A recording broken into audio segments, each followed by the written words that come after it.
Europe, New Zealand, and Africa. Also, in Africa, red signifies pain, sorrow, and death. When somebody dies in Africa,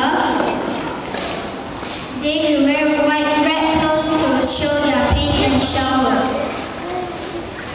However, in the Chinese cultures, red has the meaning of good luck and fortune.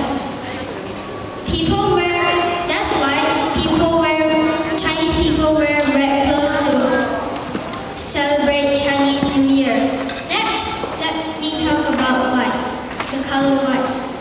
White, in most of the Western countries, white has the meaning of cleanliness and purity. But in Japan and China, red has the meaning of death. People in China and Japan wear white clothes to the funeral.